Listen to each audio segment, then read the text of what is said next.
薄いのアホ。プリズムパワーメイクアップレディー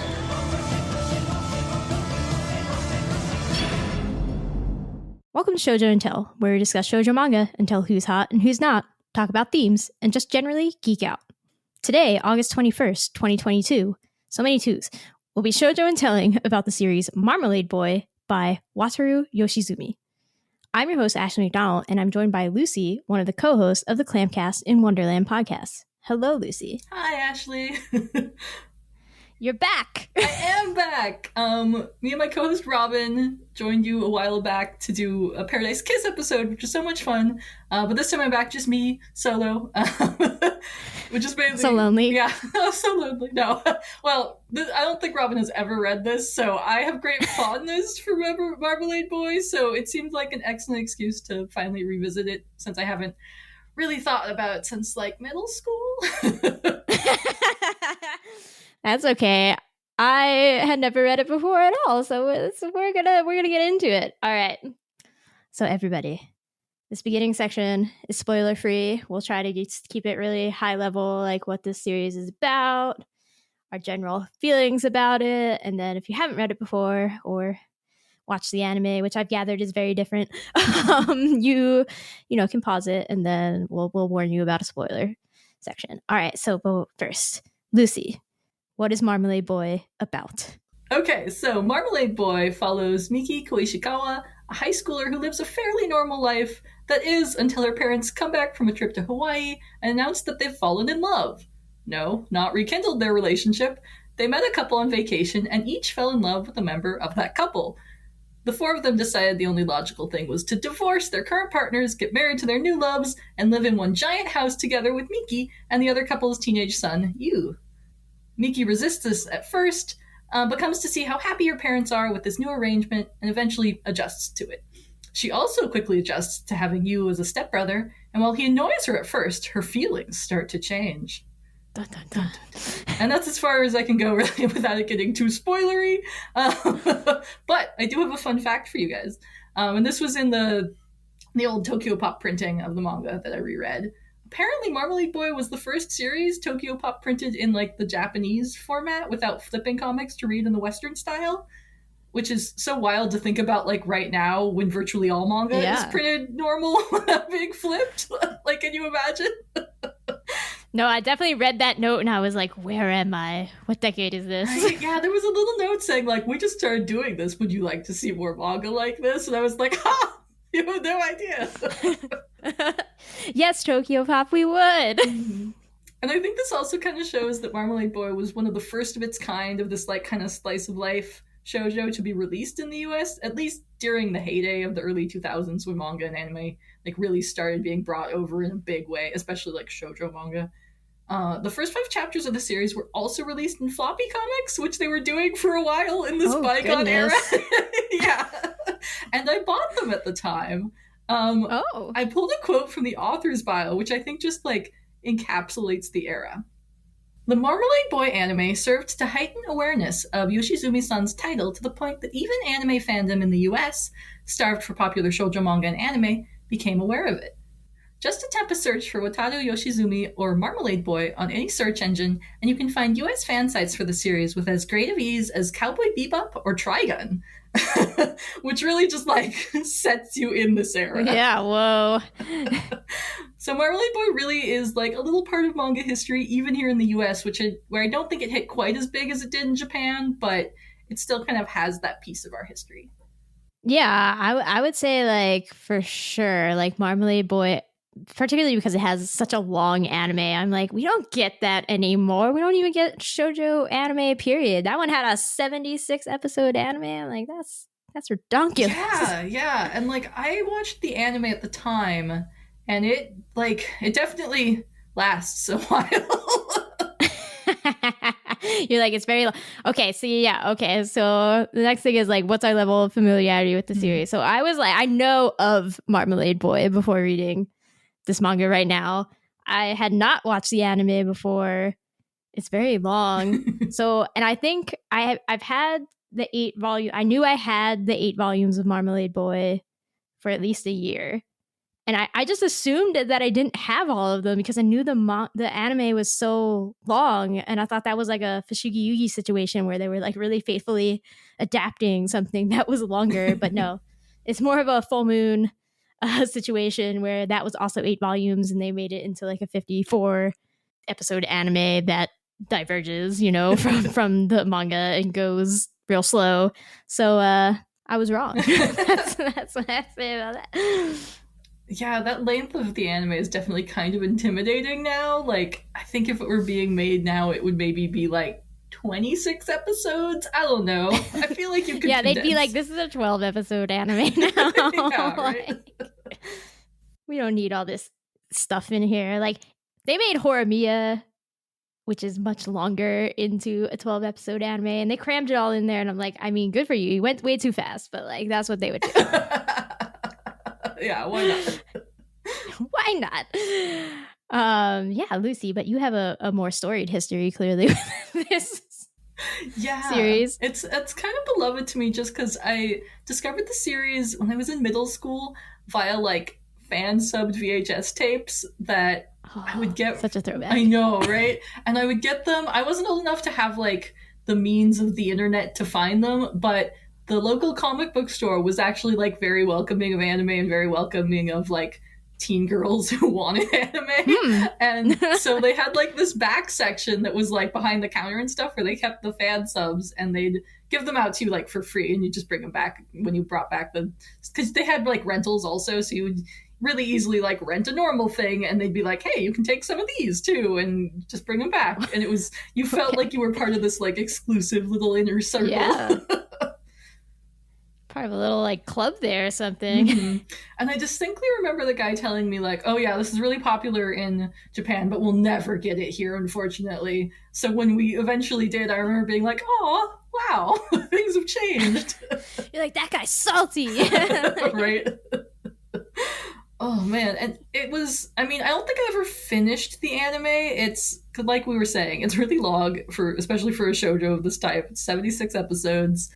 But I did get pretty far. So in my memory, it mostly follows the same plot of the manga with most of the same characters, but they expand a little. But then there's this like filler arc that happens kind of before like the final arc of the series, where like Yuu goes to America to be an exchange student, and like Miki has like an American exchange student staying with her, and like his brother's in America with you, and I think they have like beef. Amazing. Yeah, so I know I made it to that part, and I think either I lost interest in that season, or I just like we stopped getting the fan sub, or possibly it got announced that they were really licensing, so maybe they stopped making the fan subs. I don't know. I feel like I dropped off somewhere in there and had never actually read the end until like yesterday. So that was exciting. And you were like, whoa, interesting. Yeah. But at the time when I first discovered it, it was really the first like shoujo of this kind that I'd seen. Like I hadn't encountered any other kind of slice of life, like high school drama type shoujo. I'd seen Sailor Moon, obviously, and like the big shonen hits like DBZ and like Pokemon and stuff. But this was kind of my first taste of one of the more like, I guess, traditional shoujos. And as a result, a lot of the like parts of the series that kind of feel tropey now felt like fresh and new to me then. And yeah, I did like some research. I couldn't find anyone claiming that Yoshizumi originated any of these tropes, and I know some of them are just like kind of classic drama stuff anyway. But I do think Marmalade Boy was one of the big shoujo mangas that like helped make those tropes more prevalent, especially, in the US. I think it was some people like me's first encounter of some of these more like cliche shoujo drama tropes. Yeah, for sure. I also tried to do research because I was like, this is a really big series. So I thought it would be easier to find like even, fan essays about it. But it like really wasn't. I was like, oh, this is disappointing. But like, I also assume, because I know what you're talking about. Like shoujo at that time for me, when I was first getting into it, is like Fushigi Yugi, which, is kind of like fantasy. There's some power. She goes to another world, isekai. Mm-hmm. Escaflowne was also a really big one. Again, another isekai. Cardcaptor Sakura is kind of slice of lifey, but also, fantastical elements to it, so not really. And like then I feel like we skip to like Fruits Basket and Oron, which again still have like they're either overt comedies or still have a fantastical element to them. So I feel like today I associate like more of what, at least what we get in America today, is these kind of slice of lifey like high school drama romances that are all really big now, but I don't feel like that was so big back then. So it's kind of fallen off of people's radar, like it's kind of like lost to history at this point in a way. I don't know. Yeah, because there really was kind of a little wave around the same time we got Marmalade Boy, we got like Peach Girl and like Mars and like a couple other ones that I don't remember. Like I have old Smile magazine copies that have like, you know, various like Planet Ladder, although I guess that's more fantasy and stuff. But oh gosh, Planet Ladder. yeah, I know you guys did episodes on that. I want to reread it before I listen. But yeah, there's just like, I don't know, it was definitely part of this wave of shoujo that we got, and then I guess kind of has ebbed. Although now we're getting a little bit more like josei type stuff too, which is kind of cool. Mm-hmm. I'm thinking of like, I don't know, Wotakai and stuff. Like we're getting. Mm-hmm. We get some, but we I feel like we don't get the same level of like just kind of fun poppy high school drama stuff. No, we don't. And I feel like for me the height of it is like the fact that Iosaki Saka, the author of like Our Hard Ride, Strobe Edge, Love Me Not, like she's so big in Japan, and like she's like okay in America. I think like nothing remarkable in America, and I'm like, but she's so huge in Japan. Like, yeah, we just don't like this stuff over here for some reason. I don't know. Yeah, I feel like they've just no one's quite figured out the way to market it, because I'm sure that people would eat this up, but I feel like they just haven't quite hit the right way to target the audience that wants this, because it may be like a slightly less like nerdy otaku audience would really love this. I mean, and the nerdy otaku audience does, but I feel like there's a lot of potential, but I don't know, we kind of haven't like found the way to hit that. And I mean, it could be that there are some things in these series that are like not necessarily what we consider appropriate for the audience that they're aimed at. Oh, no, I don't know what you're talking about, Lucy. I know, mysterious. True. Well, okay, Lucy. So what's your favorite aspect of the series? How should these people be marketing it? Yeah, I mean, I think they should be marketing it like more to the people who just read romances in general, especially like I don't know, like slightly younger maybe romance audience. But for me, I think Marmalade Boy has like a good dose of the kind of romance and like friend drama you find in, you know, most shoujo series of this type.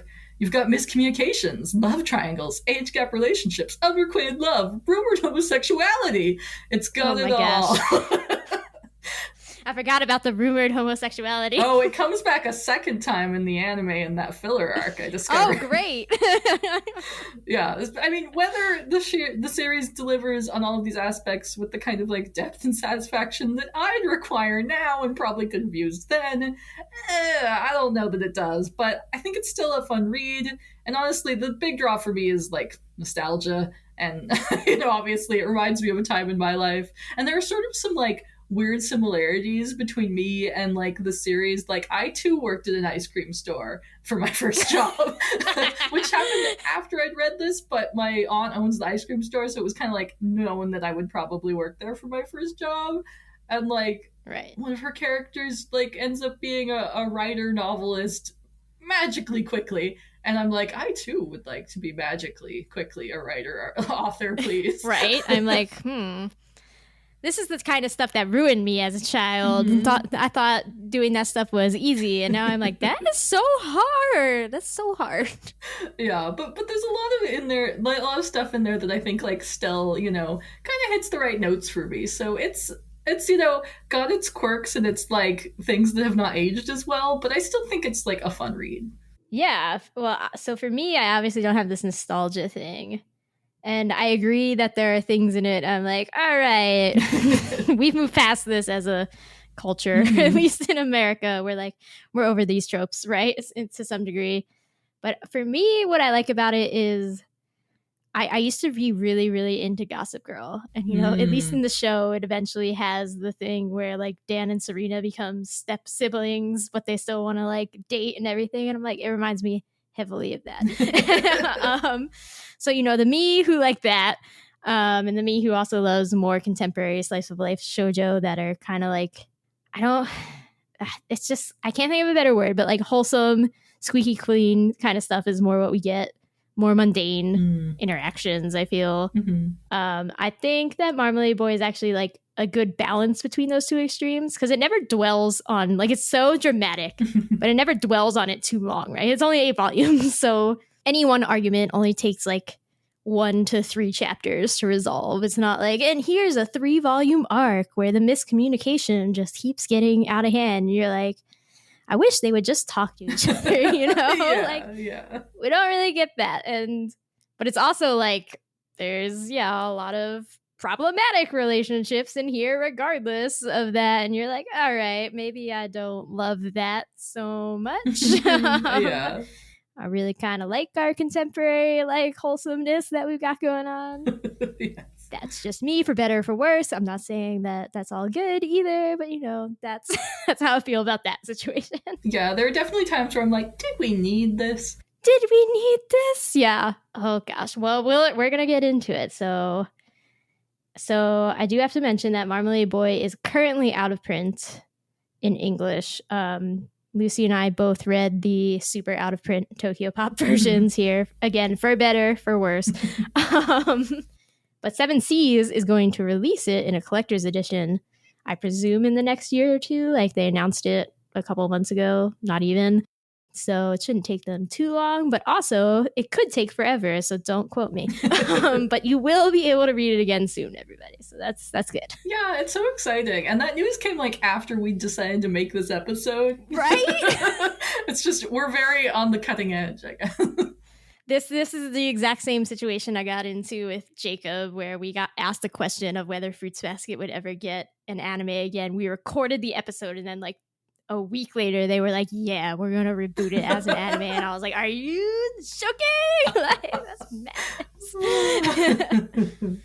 In other words, I can will things into existence. So everybody tell me what you want willed into existence, and I'll start working on it. Yes, more Moto Hagyu. More Moto Hagyu. More Moto Hagyu. Okay. I feel like that is being worked on actively. Yes. But Yeah. we'll see. I'm so glad to. All right. So now we're going to jump into spoilers. So if you have not read or watched Marmalade Boy, you can stop here, come back later if you want to go watch it or whatever. And otherwise, we're going to spoil all the things. So here we go. So I think most of this episode is going to be powered by listener questions or comments, because there were actually a lot of them. I think this is the most I've ever gotten. So y'all have lots of feelings about Marmalade Boy. But, you know, just to like jog people's memories or give our general feelings about any one character, we're going to quickly try to go through the characters. Yeah. So, Miki, did you like her?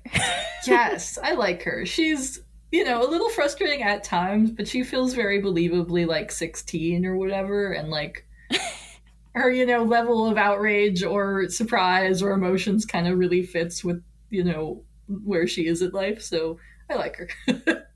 Yeah.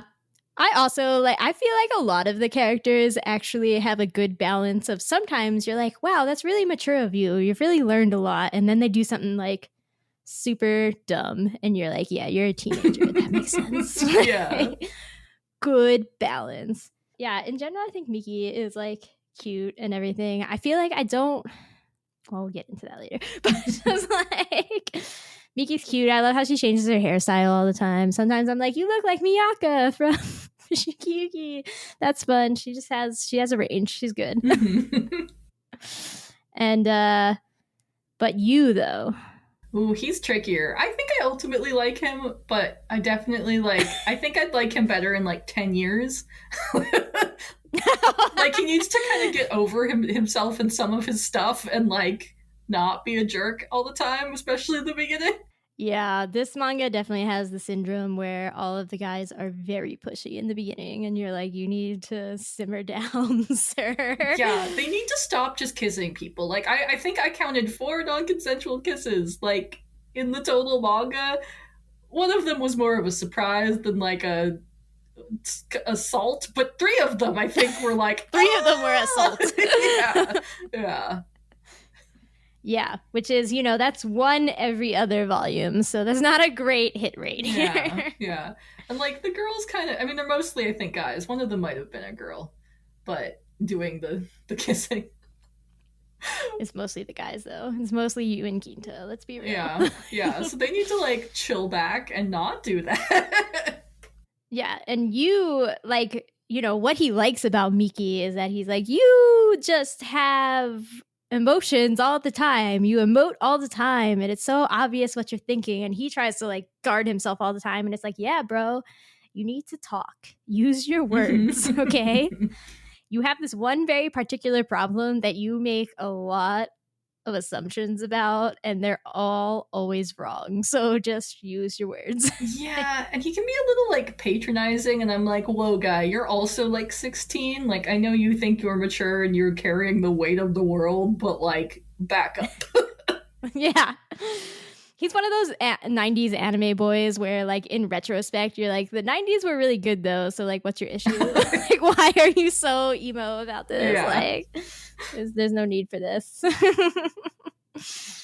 I also, so, like, the title of Marmalade Boy, he's supposed to be, like, the opposite of a tsundere. And I'm like, I don't think he quite achieved that, but okay. Yeah, we'll talk about the title because I think it's one of the questions, but it definitely feels a bit forced for like legitimate reasons.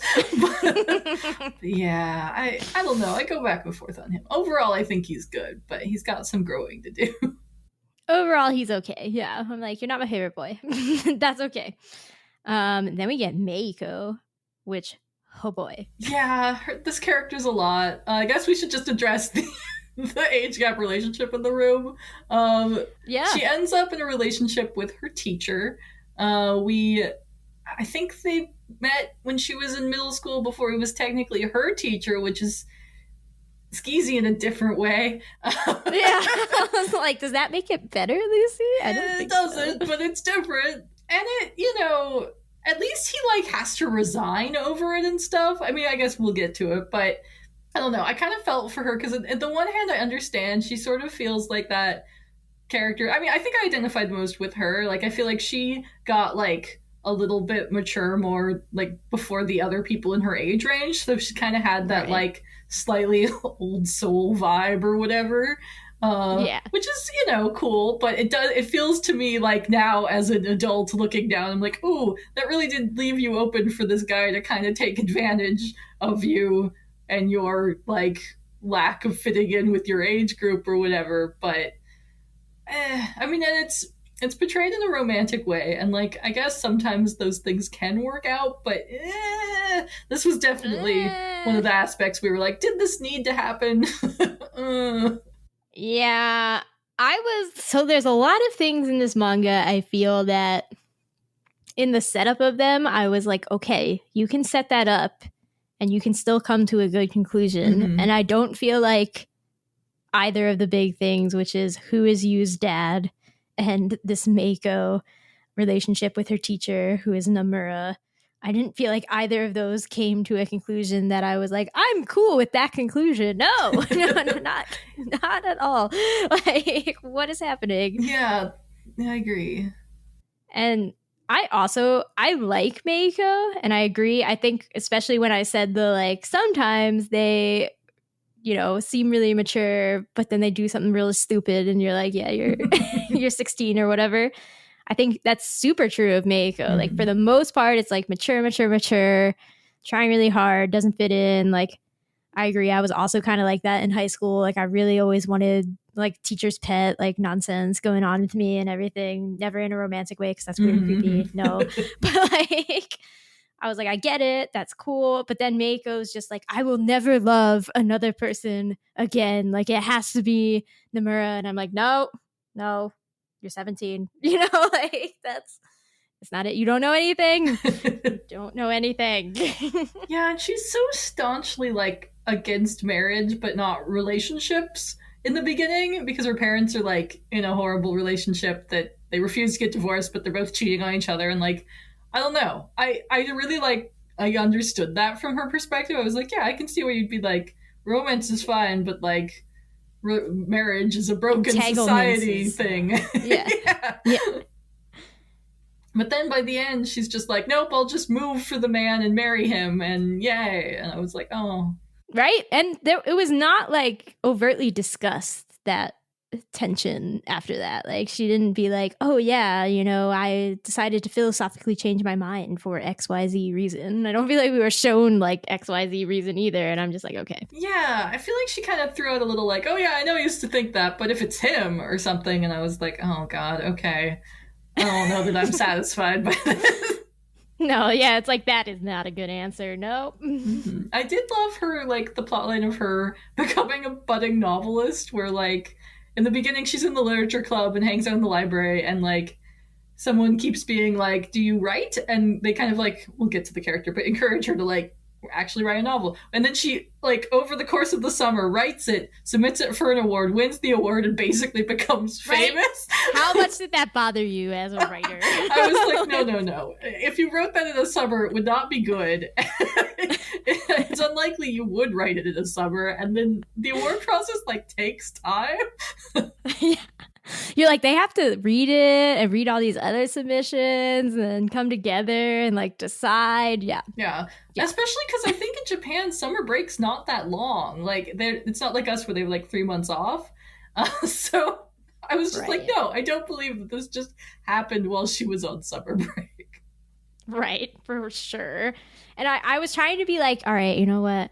Japanese novels are generally like shorter than ours. It still doesn't make any sense. No, it doesn't. Yeah, maybe she'd been writing it secretly all like for a while and then submitted it secretly.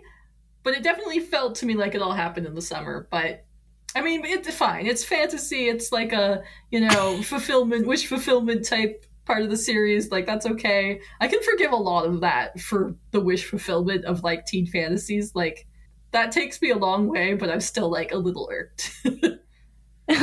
Yes, for sure. I was too. I was like, come on now. Seriously, this is the kind of stuff that would ruin me as a child. I know. I'm like, what kind of writer am I? I didn't get an award for a novel I wrote in the summer when I was 17. I know. I'm like, all I did was write fan fiction. I'm like, what? Now I'm just a washed up has-been at the age of 32. Like, I don't understand. Yeah. So that's fun. Okay. So now the other people are all more side characters, but there are quite a few of them. So here we go. The parents. So I kept I honestly didn't know much about what the series was about before I just started reading it, because I had it and we were going to podcast about it. I was like, cool, okay. So like every page in the beginning, I was like, whoa, wait, what's happening? And I kept showing it to Asher, and he was just like, wow, you're reading a manga like about swingers. And I was like, I don't think that's quite it. But kind of. Yeah, I kept being like, oh, if this was written now, I think they'd just be in like a polyamorous relationship without all this like divorce and remarry bullshit, but I kind of loved it. I was like, these crazy people, I just want them to live their best life. Right? I was like, I'm not against this, though. Like, this is fine. Like, it's convoluted and strange, and they probably should have given their kids more warning, but, like, fine. That's cool. Yeah, they maybe could have handled it differently, at least at first, but, I mean, like, especially by the end, which I don't know if we're getting into the super spoilers yet, but by the end, you're kind of like, okay, this makes a bit more sense logically, but still, guys. My feelings about them just like wavered the whole time. Like sometimes I'd be like, they're fine. And then other times I'd be like, no, God. All right. Then we have Love Triangle Man Ginta. Yeah. Who I did not like. Yeah, he just feels like a roadblock, you know? Like, he gets character development, but he just feels like he's there to complicate things in the beginning, and like... And he's so aggressive. Especially considering, like, he turned her down. Like, not intentionally or whatever, but pretty traumatizingly. Okay, he could have just, again, used his words after that. Instead, they're like, let's not talk about it for 2 years or whatever, to a year. Yeah, like... And then secretly we both loved each other. It's like, no, stop. Yeah, it's really dumb. Like, I guess to quickly sum it up, apparently in the past, before the series started, Miki confessed to Ginta, who had kind of been like her best guy friend, that she liked him, but she did it in a letter, not directly, and so she caught him reading the letter aloud with his guy friends, or they were reading it aloud, whatever, and him being like, no, I could never like her like that, and then she gets all hurt, and then when we learn about it from his perspective, his friends had found the letter, and he was kind of just like bolstering to like not offend his friends who did like Miki. But like, I don't know what he thought was going to happen then, because he did like her. I don't know. He thought his friends were going to just forget about it and then not notice that he started dating her. Like, I don't know what the game plan was, but I don't think he didn't have a game plan despite being good at tennis. He's like, I had no game plan. Yeah, I mean, to be fair, if I didn't also have a game plan for weird drama when I was in middle school, like sometimes it just happens, but he clearly hasn't read enough shoujo manga to know that she would overhear this conversation and run away dramatically. Clearly. But then he just like, yeah, instead of just explaining at the time, oh, I was just, lying to my friends because they caught me off guard or whatever, like he just doesn't, I don't think, even maybe apologize. Like, I don't know that he ever actually apologized until later, but they just like don't talk for a while and then start talking again. But yeah, just like never acknowledge it happened until all the like drama is happening with her maybe liking you. Until you comes along and he's like, no, you can't like another man. Yeah, he's just such a jerk. And I'm like, dude, like, what was your game plan here? You rejected her for as far as she knows, for all intents and purposes. You told her you didn't like her. And you still like her, and she probably still likes you, maybe, but you really, like, botched that. Did you expect to just wait a while and then change things? Like, I don't know. She would just try again after 4 years. Mm-hmm. And I did enjoy, he gets his own little, like, romantic subplot eventually with another character that we'll talk about, and that was fine, but I don't know, I could have done without him. I'm not the biggest fan of love triangles. I'm always kind of like, I don't know, just be in both relationships. Just have a happy triad. I don't know. Polyamory is always the answer. Yeah, polyamory is always the answer. At least talk about it, guys. Maybe it'll work out. Yeah. This one just feels like I'm not opposed to love triangles. I think they can be good, especially, but I don't. Or like, maybe I shouldn't say that. Maybe I should say I like it when you know who's going to win the love triangle. Mm-hmm. Whereas in the beginning of this, I was like, they both kind of suck. And I was like, I don't know that I want either of them to win the love triangle. Like, I'm thinking of like the Hunger Games with Katniss, Peeta, Gale. You're like, I don't want Gale to win. Like, Peeta's a sweet boy and he deserves to win. But you like get why she likes Gale. You're like, that's logical. Yeah, Yeah. But I just feel like with these two, I was like, eh. Or like, I'm thinking of like Waiting for Spring 2, where it's just like one guy is obviously the sweet, nice boy who she actually loves, and the other one's just trying to like get in there, like, cause trouble, and you're like, get out of here. Yeah, like I think there's a difference between like a love triangle and just like a rival that's trying to be in the way, which is maybe more what this was. I don't know. It didn't quite work for me, but yeah, it just didn't work. But we can talk about Ginta's eventual partner, Arimi, who was super into Yuu initially for whatever reason. He's mysterious. Because he's weird and mysterious. He's so mysterious, it's very irksome to me. I don't know. I'm not a teenage girl anymore, so I don't get it anymore. But okay. And she's like, no, we are a perfect match, and then pair the spares, you guys. That's what I mean. Yeah, basically. And she's okay. I don't really get a strong sense of her other than she's like, I was destined for you. Okay, I'm not destined for you. I'm gonna start going to like track practice again. Okay. Yeah, I think I had like residual annoyance with her maybe from the anime, because I feel like with it being so much longer, you have to draw all that stuff out. And so I think her, and I rewatched a couple episodes of the anime for this, but not her section. But I feel like it's so much longer of her being like, but I'm meant to be with him and he's meant to be with me and you seem wishy-washy, which I do get her argument of being like, when you couldn't decide on him, it was annoying, but once you made your mind up, like, okay, as long as you're actually making him happy, I can accept this, but... Right, that part made sense. Yeah. So I'm glad she kind of eventually deals with it, but I don't know. I feel like her and Ginta are not going to be together forever. I feel like they were just kind of rebounding on each other. They're really, the Ginta like really leans into it too. He's like, we're going to be together forever. We had a romantic kiss in a McDonald's or whatever. Yeah. Fake McDonald's thing was in there. And I was like, okay, sure. Yeah. Whatever you think. I think that was my third non-consensual kiss where he kind of surprised her with it, and she was like, well, that was my first kiss and I wish it had been more romantic. And I was like, dude, read the room better. Stop it. Get with the program. You're in a McDonald's. Yeah. Oh, he's also Ginta's of the people who have forcibly kissed Miki, Yuu does it while she's asleep, or he thinks she's asleep, which don't do that. No. But Ginta, I think, just like they're having a conversation and he just like attack kisses her, and I'm like, really, don't do that. Yeah, and she's like blatantly like, no, stop, and he's like, no, I'll show you that it's good, and she's like, stop. Yeah. I guess you could argue his might be just another instance of not reading the room right, where he thought he was getting signals that he was not getting, but just like, it's not unromantic to be like, can I kiss you now? Like, you can do that. Yeah, it's hot. Yeah.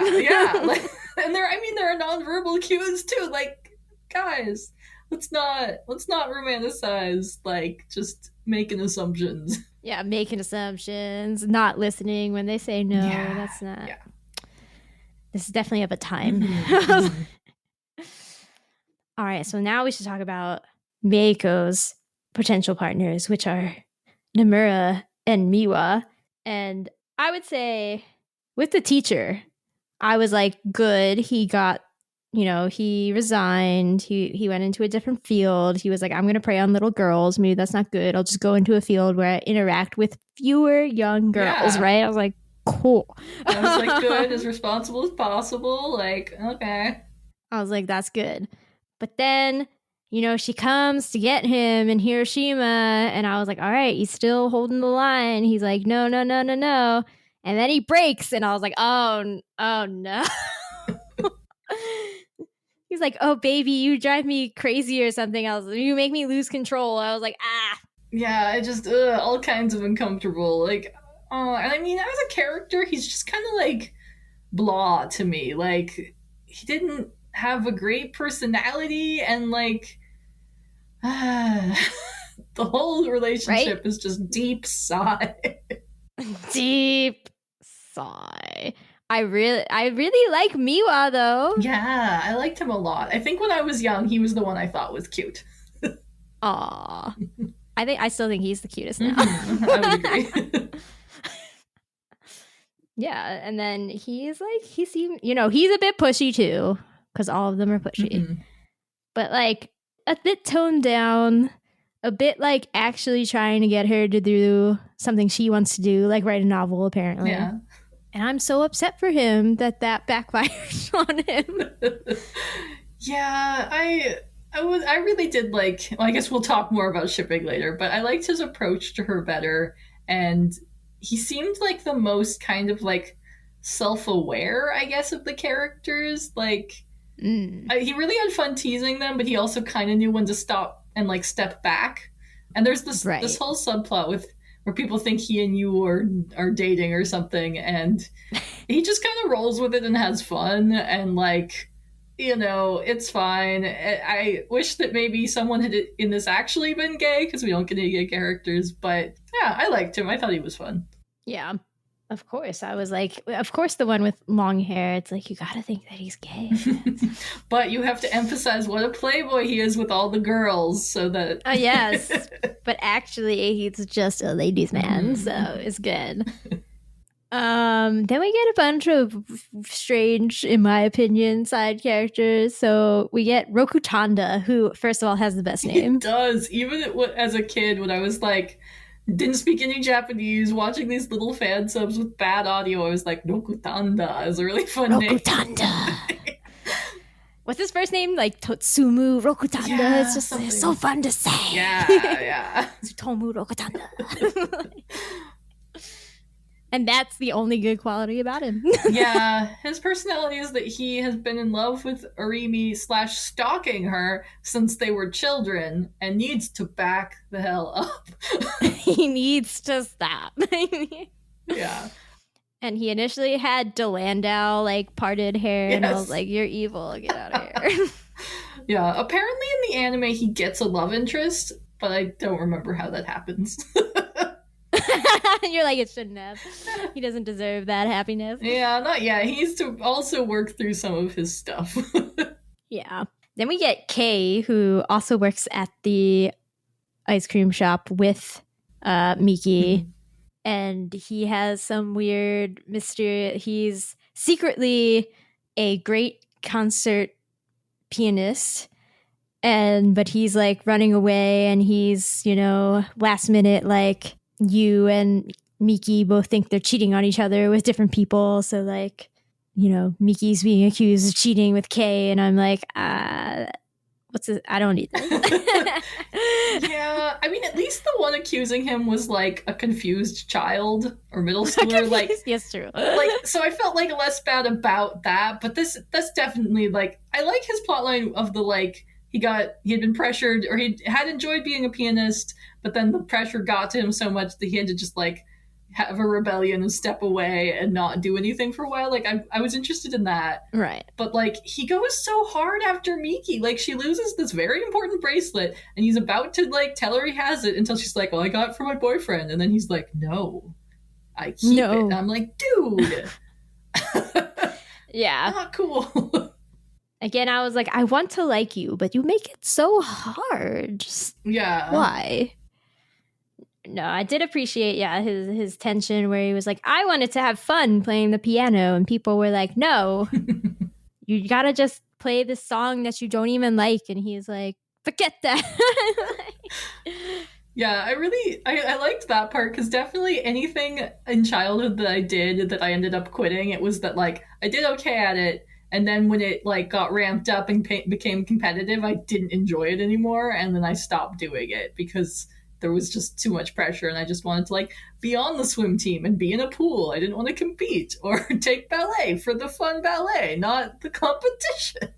Interesting. I definitely was fueled by competition as a child, and like in orchestra, I was like, uh-oh, I'm like second chair, first violin, but only because my friend who was like way better than me had dropped out that year, and I was like, there's nowhere else to go. Like, not having somewhere that I could achieve beyond that made me like very confused. Yeah. Like, okay.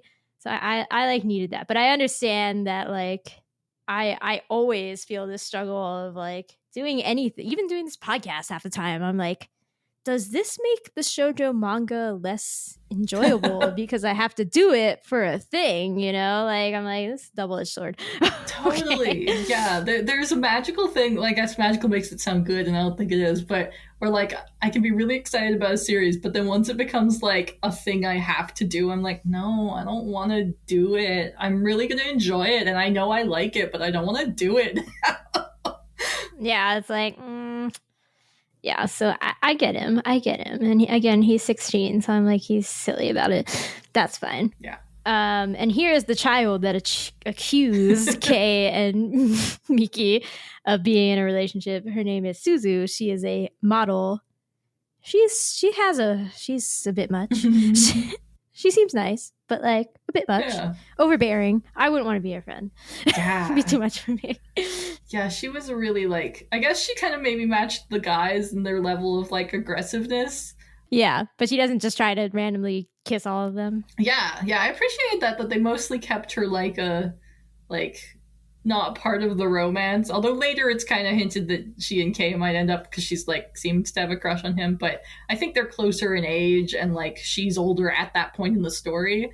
So I liked in the beginning, like she likes, or not the beginning, but the beginning of her plot line, she likes Yuu because he's pretty, and she wants someone to be with him who's pretty, and she doesn't like hate Miki, but thinks that Miki was cheating on him, and so she has this whole plot to get him to hook up with Meiko, and it's a whole convoluted thing that I like could have done without.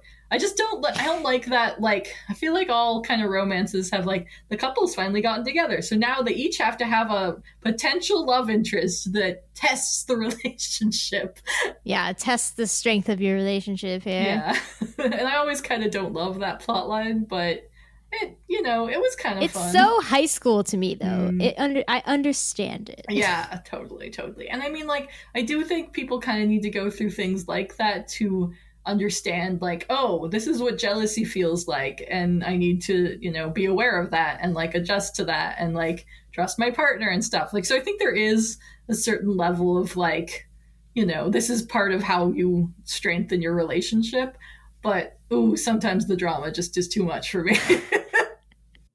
Yeah, it only works if you talk about it and acknowledge the feelings and are like, how can we avoid this? Which I don't feel like we ever get there in the dramas, which is the real issue.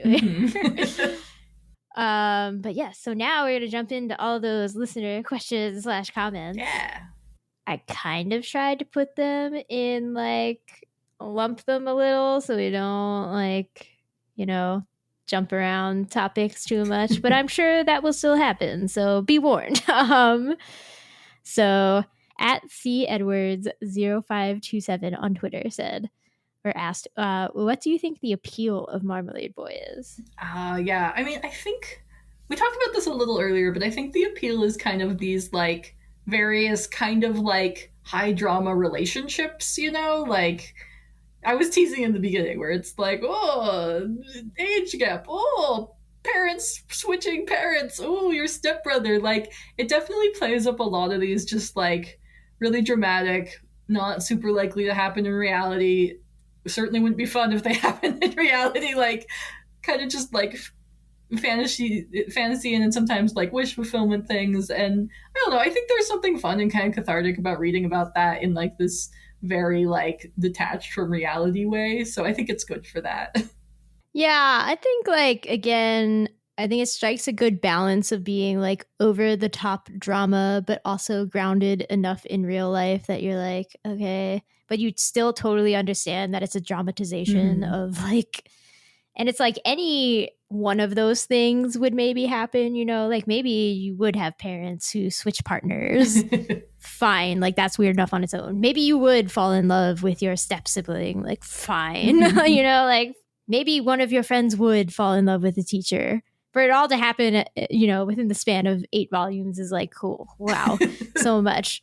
And I feel like even though we don't necessarily like some of the characters or some of the turns, like I think overall it's plotted pretty well. Like there's some where you're just like, okay, do we need Kei and Suzu to come in like the 11th hour here to like cause some trouble? Like, no. But overall, it keeps it fairly contained. And again, yeah, I'm not gonna like 100% say I understood what the shoujo manga landscape was fully in the 70s, 80s, and 90s, but I do feel like we didn't quite get these kind of just like straight up genres that were really, like dramas that were really big back at that time. For shoujo, like there was always some more fantastical elements or like even more high drama to it. Like it's, again, I think that blend of like high drama to mundanity is kind of hit that sweet spot at the time it came out, that now again we're like used to it and like, okay, what's up? Like, yeah, it's a really good balance because like it's got that stuff that's more like titillating, but it doesn't quite go as hard as like something like Banana Fish or something, which I haven't actually read Banana Fish, but from what I understand, it goes hard. And like some Moto Hagio stuff from this era like goes hard into like drug use and abuse and like, so it's like it's touching on some of these things, but it's not going that far. It's still kind of in that like wish fulfillment, fantasy fulfillment place. And like you were saying earlier, it doesn't dwell too much. Like, so it's melodramatic, but you don't have to like sit in it for too long, which is nice. So nice. I think if we did, we'd be like, all right, we're tired now. For sure. So at Ema Writing said, I knew the manga through the anime. After reading it, I prefer it rather than the anime. The good thing was that they animated, the characters and there was beautiful music. Did it happen the same to you? Also, I think that Miki and Yuu were more mature at the end of the manga, plus the plot was better. They also had a follow-up comment about Yuu and Miki's trip. At the end of the manga, they go on a trip together, which they had promised each other that they would do, but Kei and Suzu messed it up before that. So I love it so much, and that kiss in the room is so emotional. In fact, the ending is really touching when they talk with their parents and they tell their story. All right, Lucy, that's a lot. Do you have thoughts? Yes. First of all, I also, like we talked about, got into the series through the anime. And I think I do also prefer the manga, mainly because it goes much faster. It doesn't, and we'll talk a little bit later. I think there's a question more about the anime, but because there's like a filler arc insert, it's then even longer. And I feel like that gets a little repetitive as the whole and they're dating, but now they're love interests. Oh, and they're dating, but now they're love interests. And I think also some of the characters from what I remember in the anime are a little bit I don't know, less likable, maybe. Just slightly. Maybe it's just because they have to draw it out more. So like I was talking about how Arimi, I feel like I was more annoyed with her watching the anime, whereas in the manga I'm like, okay, it's only been a volume of her not being able to get over this. That's fine. Yeah, you're like, that's a reasonable amount of time. And as far as their trip, I did think it was sweet. I liked that they built that up, and they had some near misses where they almost got to go on the trip, but then something happened, and so it felt really satisfying. And then the end, where they're talking with their parents and finally revealing stuff, I thought was sweet. I do wish they built in more a sense of secrecy, because they say when they start dating, oh, we won't tell our parents, but they're doing absolutely nothing really to be worried about this. They're definitely dating to all their friends. They're not really keeping it secret except at home, and their parents are kind of oblivious, so it's fine. Yeah. But I don't know, it felt like there wasn't much of a sense of them having to put pains into hiding it. So when they're revealing it, it didn't quite have as much of a emotional impact as I think it could have, but I don't know. Yeah, the only time that we see them go through something overtly kind of painful at home is when Yu's uncle comes to visit with his two little daughters, and then the daughters catch them kissing. Yeah. And they're like, please don't tell our parents, little nieces or whatever. And they're like, why should we not do that? And then it's just a blackmail situation where they're like, we'll take you to an amusement park if you don't say anything, Yeah. But yeah, for sure, it's there's not much tension, because for the most part you're they're just really open about it. Even at home, they go into each other's rooms and are just let's smooch, it's not their parents are just really silly about it. Yeah, their parents are so easygoing and weird that I never had the sense that they would really care. There was the whole thing in the beginning where her mom tells her, don't fall in love with you, to make things too complicated, and they kind of use that to give them lots of concern later. But I didn't feel in reality, if they told their parents, that their parents would actually be upset. So I didn't feel that there was a sense of danger there. Yeah, for sure. I was like, okay, they only think it's dangerous because they're we think we're half siblings. I'm like, okay. Yeah. When that plotline happened, I was like, oh god, okay. But it'll come up and think of the question. Yes. So Anime Esquire, I assume Esque on Twitter, wants you to comment on this now infamous New York anime filler arc. Yes, I'm ready. I watched some of this filler arc, just a couple early episodes of it, to remind myself what happened, so I don't really remember how it concludes, but I think it's safe to assume that Yu doesn't hook up with anyone and returns to Japan. But the premise is mostly that Yu goes on exchange for a year and a half, I believe, to New York, and encounters at least one, if not many, girls who want him and present alternate love interest, potential. And there is a character, Bill, and this is where the other like potential homosexuality rumors happen, which he's presented as possibly being gay, and he even is wearing one hoop earring in an ear. So in 90s, vernacular, that means he could be gay. But apparently he just likes the girl that is also into you. So it's just of course. Yeah. So there are no other options. The part that I was most annoyed about is early in the series and in the manga, there's that whole subplot where like they think Miwa is dating you or whatever, and it's all because Yu thinks that Miwa's his half brother and is trying to get information about the guy he thinks is his real father, which ends up not to be anything. But he's fine with it. It happens. They both roll with it. For some reason, when he gets to New York and hears that this guy is gay, he has this whole like gay panic. Oh God, I don't want to stand next to him. Oh, I'm so creeped out. And I was like, dude, what? So that made me super mad, and I had to look up what happened with that character to know if I had to keep watching it or not. But yeah, overall, that arc just felt like, I'm sure it kind of does fulfill more of the like, tests of the relationship, because like having a long distance relationship is like difficult and would be, a good like way to see character advancement. But I just seem to remember it feeling like another round of, kind of like baiting us with potential love interests, because I believe Kay comes back and is again really hard trying to like make her date him. He's like, I'm older now. He's like, an opening is here, I must come. Yeah, and I just didn't need that in my life. So I think that's when I stopped watching the series. I was like, okay, this is just too much of like, competition against love interests. Like it's fine, but I'm not that into it. And that doesn't happen in the manga, so it was easy to read past it. Yeah, for sure.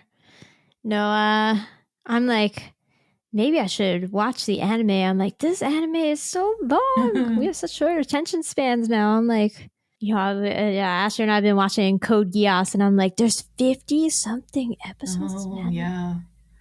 Yeah, I mean, I watched the first couple of the episodes, and I think it would be fine to maybe have on in the background at some time, but yeah, it definitely is. You're like, don't dedicate full attention. Yeah, it definitely gets that long by having long scenes of just like them feeling emotions, which I think can be. Oh, right. in the side, yeah, we should bring up how Yoshizumi in the sidebars. Initially, she would, she's excited that's going to become an anime because, of course, like, who wouldn't be excited? And then by the end volume, she's like, here are several things that I hated about the anime. I love that. She's like, but here's the real truth about what I didn't like. Here's what really went down. I was like, oh, lay it on me, girl. Like, what's up?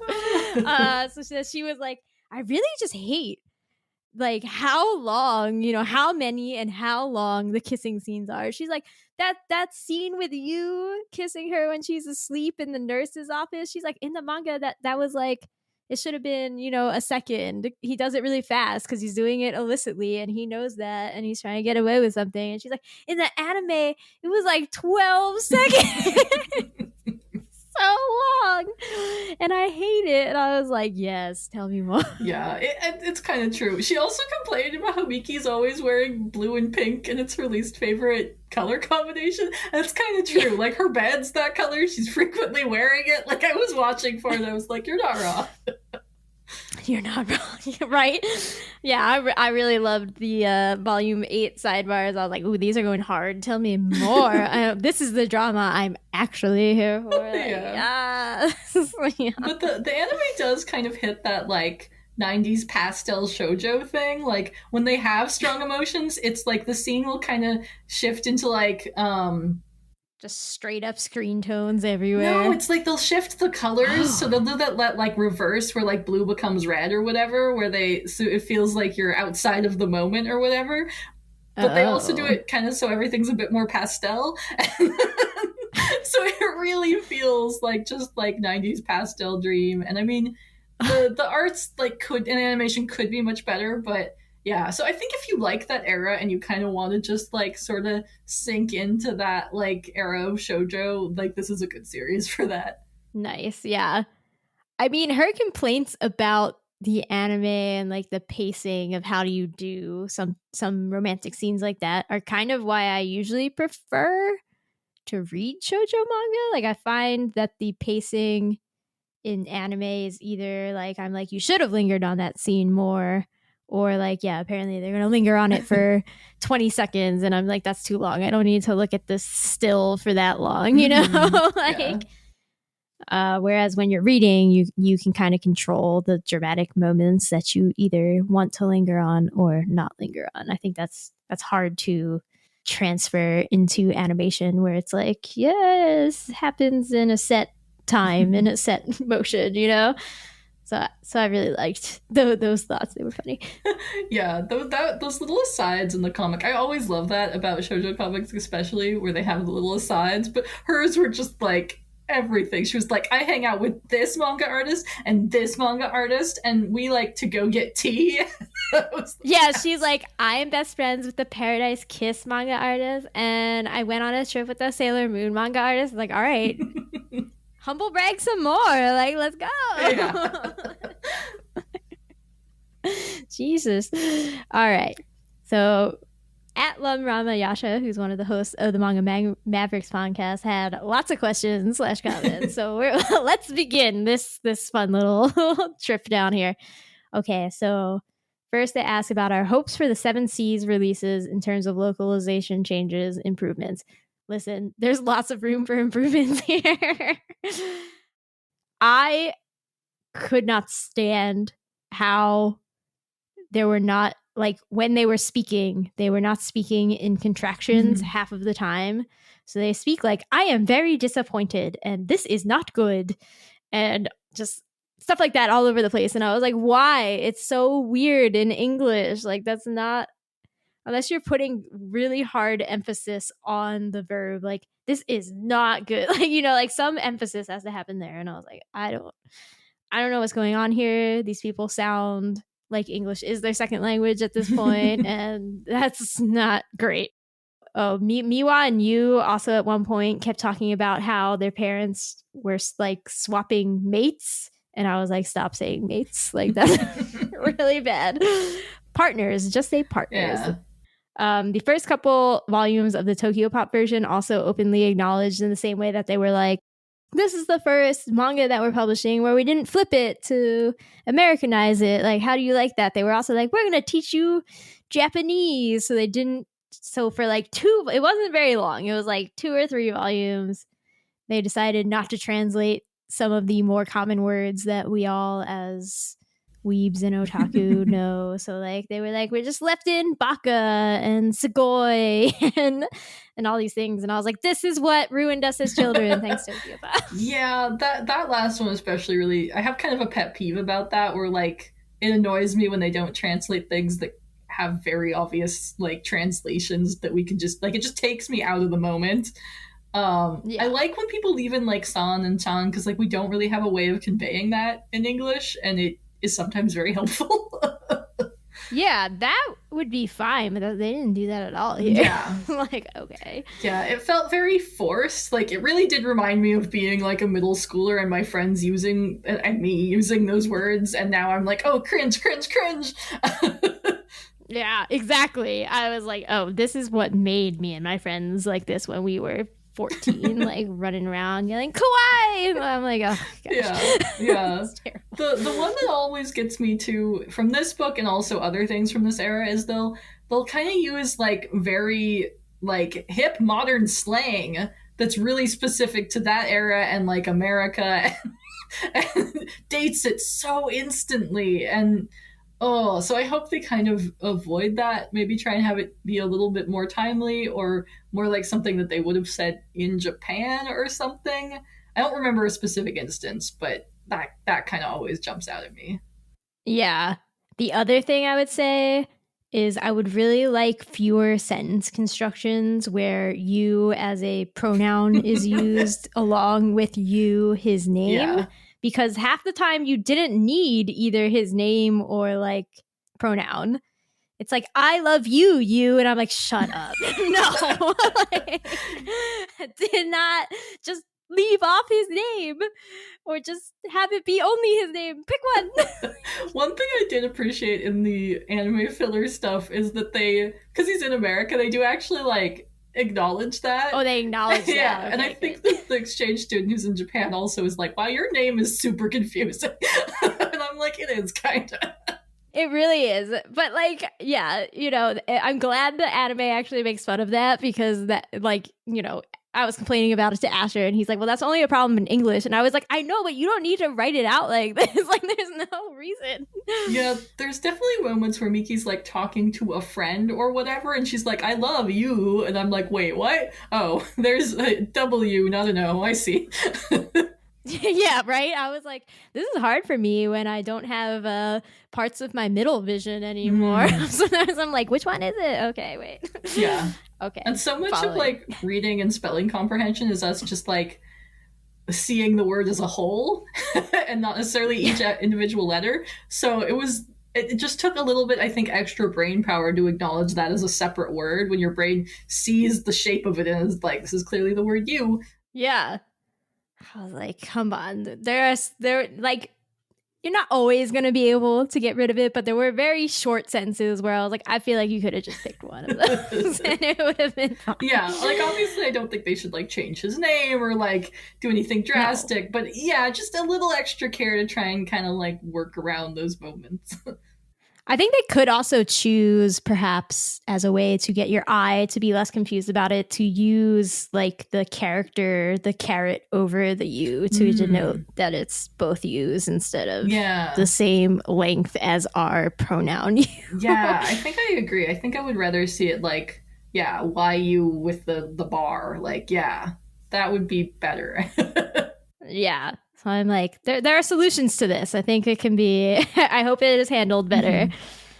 So another question was thoughts on how it compares to A Couple of Cuckoos or other step-sibling romance series in general. So I've not read A Couple of Cuckoos. And again, actually what this honestly made me think most of Gossip Girl, which I think says more about me than about Marmalade Boy. but that is definitely what it made me think.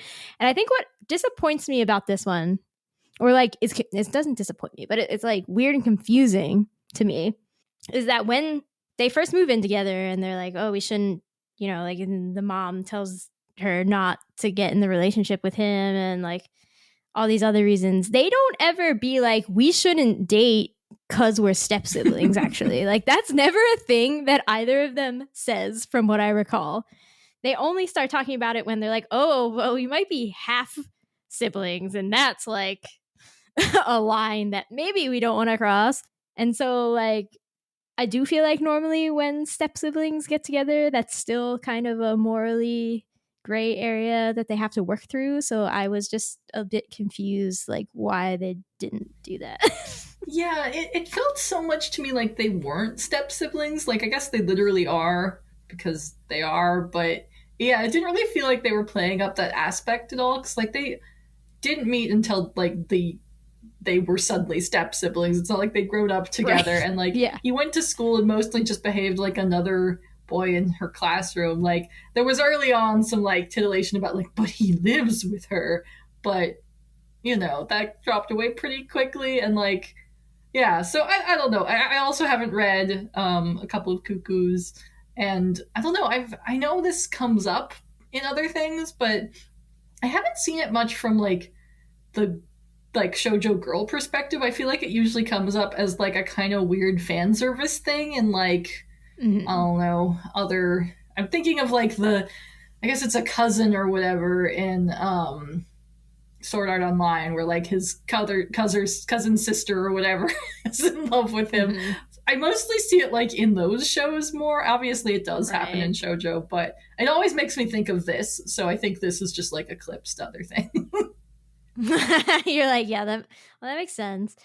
Yeah, for me personally, the moral quandaries of like step siblings dating each other, I think do come back to you being like, you know, you acknowledge that they don't really know each other until they're already going to be step siblings and they're already like 15 or whatever.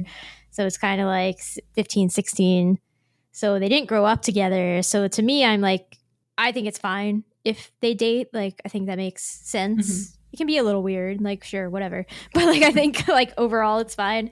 And I felt that way in Gossip Girl too, where they like make a whole big deal out of, you know, Dan and Serena dating after their parents also became a thing and used to be like sweethearts. And I was like, this isn't a thing. I don't like, I just don't really care. Yeah. But I do think that it makes sense to acknowledge that it's kind of weird and a strange situation.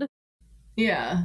So another question was, would you have liked to read Yoshizumi's original gender flip version of the story? So this is at the end of volume 8, we get a little backstory on how like Marmalade Boy was created, and the author acknowledges that she was like, yeah, I thought it was just going to be gender flip Miki and Yuu roles, but apparently like Ginta and other characters were also flipped. So I was like, okay. So yeah, so she, you know, pitched that to the editor, and he was like, I feel like when women writers write men, they make them sissies, which isn't attractive. And she was like, I get you. And I was like, no. Yeah. In general, I'm like, I think a gender flip version would be interesting. I think it would fit better in our current shoujo landscape. Like, I feel like in general, we get more shoujo helmed by lead male characters these days. So I'm like, I'd be down. Just, you know, just pull a Stephanie Meyer with Twilight. Just like, she could just write gender flipped Marmalade Boy right now. Yeah. I would be really interested to read it. I don't know. It would be an interesting exploration of how like dynamics change and stuff. I'm curious to know if like what he used for the word sissy, like did he mean like gay, like it gets to like shonen ai or whatever, or did he mean like just, you know, not very masculine or whatever? Yeah. I interpreted it as meaning not very masculine. That makes sense, but I was like, is masculine in this manga being a pushy jerk face? Like that's what it amounts to in this manga as it currently stands. Yeah, like I don't know that I'd classify as you as like the most masculine character. Like he's definitely like kind of pushy and mysterious, but like I don't know, he's not like the most extreme example of masculinity or something. Like it Yeah. I think I'm thinking about like if they had relatively the same personalities and were gender flipped, I would be afraid that like Miki would turn too much into like a weird different tropey stereotype, like kind of mysterious hot lady manic pixie dream girl thing going on here. Yeah, I'd be a little worried. Like she could either be awesome or like just a bitch. I don't know that I would like that. Yeah, so it's like if she gets to be awesome, like okay. If it flips into her just being kind of terrible, I'm like, no. Yeah. I'd be interested in reading it though. Sure. Yeah, sure, I'd read it. Like, give it to me. Like, just do it. If Stephanie Meyer can do it, anybody can do it. That's all I say. So where do their parents land on the worst parent spectrum? We got a related thing that I'll also read from @Pumpkin Landing on Twitter. So it was, oh God's lol. I both like and dislike the anime. I have a lot of feelings. Here's my question. Who do you think was being unfair to who? The parents for dropping a life-changing bombshell and going sad face, why are you against our happiness? Or Miki for flipping out? So parents, there's a lot to say about these parents. Yeah, I still really like her parents. Like they might not be, or I guess all of the parents, they might not be like the best, but I certainly don't think they're the worst. Like they're a little ditzy and they forget to like tell their kids when they've planned trips, but they seem to like be available if they need help and like checking in with them and stuff. Like they're obviously missing the fact that they're dating, but like they seem to be trying. Yeah, I was like, I actually don't really rank them too low on the worst. I think the worst thing they do is be all weird and secretive about their previous relationships with each other, which just leads to chaos. Yeah. You know, but otherwise I'm like the things that we see them be bad about or like not the best about, like forgetting to tell them that they're going on trips. I'm like, yeah, I come from a really big like Irish Catholic family. So like I don't have any siblings, but I have a million aunts and uncles and cousins, right? So the thing where they were like, uh-oh, we thought somebody else told them out of the four of us. I'm like, yeah. Totally. That like if you don't work that stuff out, like that's the first time they encountered it. If you don't work that stuff out, it's totally gonna happen, you know. And now probably in the future they were less chaotic about it. You know, they do it for things. I think it's worse when they do it for things where it like directly involves Miki and Yuu, where it's like, hey, we're going on a trip this weekend and you're coming too. And they're like, what? I didn't know that. And they're like, oh, none of us told you. Versus when they're like, we're going on a honeymoon, bye. You know? Yeah. Like I think for teenagers, they'd be like, oh, okay, cool. Party hard, you Right. know? Yeah. And I mean, I kind of was really fond of this like little 4-person parental group, you know, that was kind of like all co-parenting their 2 teenagers together. Like I thought that was cute. Yeah, I definitely got into like a co-parenting relationship, kind of like me and my cousin when we were younger. You know, his dad had to go away for a while, so it was like my 2 parents and his mom, and then the 2 of us, and they were all like co-parenting us, and we didn't live together, but it was like pretty like that. And I was like, yeah, it makes sense to me. Yeah. I get it. Yeah, especially I think with younger kids, it can be really good, like to have that balance and a way to like have more life in your life when you're not just chaos. I don't know. I'm kind of fond of the parents, but they could have done some things differently. No, they definitely, yeah, they could have been a little less like ditzy. That would have been good. So who do we think is being more unfair? The parents for life-changing bombshells or Miki for flipping out? No, I do think the parents were more unfair in that situation. I don't know. I felt like the way Miki reacted, it seemed like her parents were kind of weird and did this kind of weird stuff all the time. So I was kind of like, is this a big jump? It sounds like they've always been these people. Miki just isn't used to it yet. Like she needs to get with the program. Yeah, I mean, granted, I think they really should have like done it maybe a bit more slowly, like not been like, and in 2 weeks or whatever. Yeah. So yeah, I don't know. Maybe a bit of both. They could have handled it differently, but I don't know how else you tell somebody that. Like, you know. Yeah, I just feel like no matter how they told Miki, she's gonna protest, right? Like that's just naturally gonna happen. And then it's like, I do feel that, you know, if you give those protestations like enough merit, like they just never would have moved in together, you know?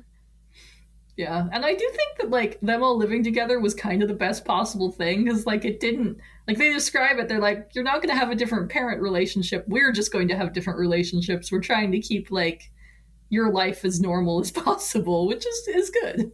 Yeah, if anything, they just got more people to like riff off of. Like Yuu was playing video games with Jean, in the beginning and stuff. So and the other dad was helping Miki with homework. Like it felt like it was like finding a balance really well. Yeah. So let me ask how we would react if our parents announced they were divorcing, remarrying, and living together with another couple. So for the first 2, I'd be like, cool, divorce, yes, they should do that. Remarry, like, fine. Living together with another couple, I'd be like, no, but see, our parents, like, it only works for Miki and Yuu's parents because they all like each other. Like, they were already friends. Yeah. Whereas, like, my parents just fight all the time now. So they it just wouldn't work because they wouldn't have the good enough friendship. Like, you need some serious expectation setting and like boundary setting and like good vibes to make that kind of situation work.